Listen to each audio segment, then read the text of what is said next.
Boxing King Media in association with boxer George Groves. Just your immediate reaction to that fight. Lyndon Arthur, I just saw some comments from Tony Bellew, who felt he was lacking confidence, but got the job done. Yeah, he got the job done. The knockdown in the last round made him a winner, you know. But yeah, not the best performance from him, but a really good performance from Crichton. I forgot his name now. Boris Crichton. Crichton, sorry, yeah, Crichton. Panic then. That's what happens when you're me. Crichton, yeah, he was really good. I thought he boxed really well. Unfortunately, to get caught in the last round and go down, literally on the bell. One judge had it, I think it was 96-93, but I had him winning that last round, so I would have had it 95-95 if he'd stayed on his feet, and that was the same card I had. So, yeah, great performance from him, coming last minute. His stock has risen. Not the best from Lyndon Arthur, and he's in a tough division here in the UK. Mega names out there: Callum Smith, Buatsi, Dan Aziz, and the rest. So, yeah, I'm sure he'll be wanting to get in the mix. All these guys want to be fighting for world titles, but they might likely have to get through one or another before they get that opportunity. Who do you think he should fight next from that crop? There's quite a few guys just outside that title level, like Shaq and Peters. I mentioned that earlier. Yeah, Shaq and Peters would be a great fight.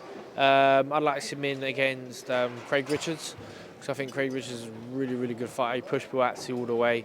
I was working that night for for radio for BBC, and I think I couldn't split him. And I'm a huge fan of Buatsi. I have been since he was an amateur.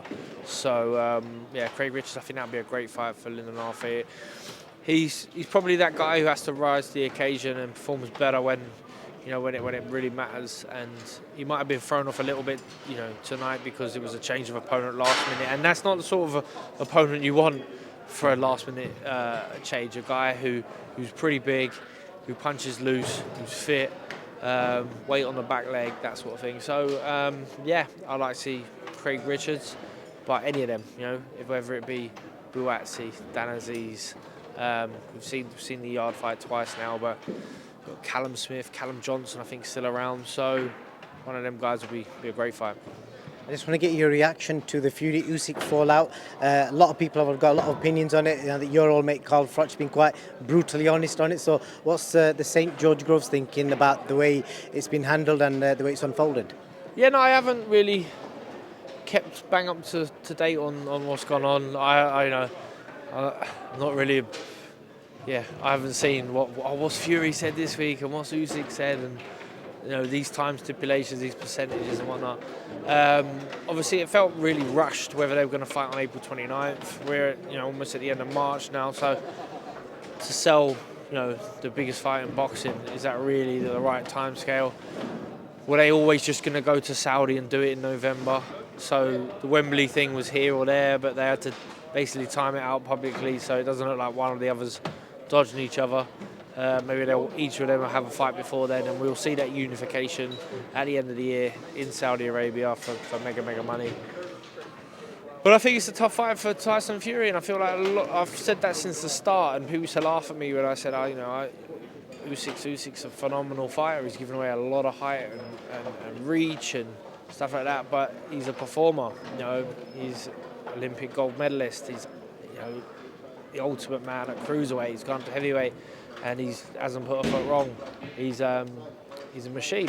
So now a lot more people are sort of thinking this is not a foregone conclusion that Tyson Fury beats him. So I think that just adds to the fact that people will definitely want to see this fight. We want to know who's the best. I'm never one of them. I'm not one of them fighters or one of those boxing fans who's campaigning for undisputed, road to undisputed. I want one belt holder. And then have a gripe when there's more than one champion out there, because Usyk done that at cruiserweight. In a year he completed boxing. He beat everyone, and then what did he have to do? He had to move up in weight, otherwise what are you going to do? So, yeah, love to see it. Whether it happens or not, I'm not sure. I'm sure there will be some mandatory or something have to vacate before then. But, yeah, rumour I'm hearing is that it will happen. They will happen. They will happen. They will fight. But it will probably be for mega money that can't be generated in the West. It will be in the Middle East, and at the second half of the year. I hope you're right, but the latest rumour is Tyson may wait for the Joyce Zhang winner. That's just come out today. Yeah. It's a good fight. Joyce is a handful. I don't think anyone would be in a rush to fight Joyce. Seems like he's got a phenomenal chin, great engine for a big guy. Yeah, sure, he's crude and he's a bit not messy at times, but it is crude, but it's effective. And yeah, it's a hard night's work for anyone. I feel like the more that Joyce improves, maybe the more credit you give someone like Daniel Dubois for his fight against Joyce, who pushed him. Obviously, had to stop with the broken orbital bone. But yeah, Joyce is a handful.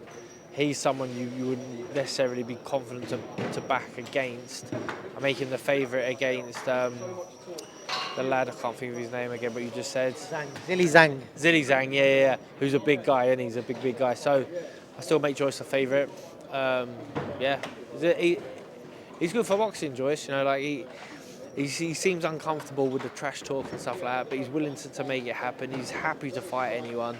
He's tough as they come. He's fit as they come, and yeah, for the casual fans, he's perfect because he's exactly what he says on the tin.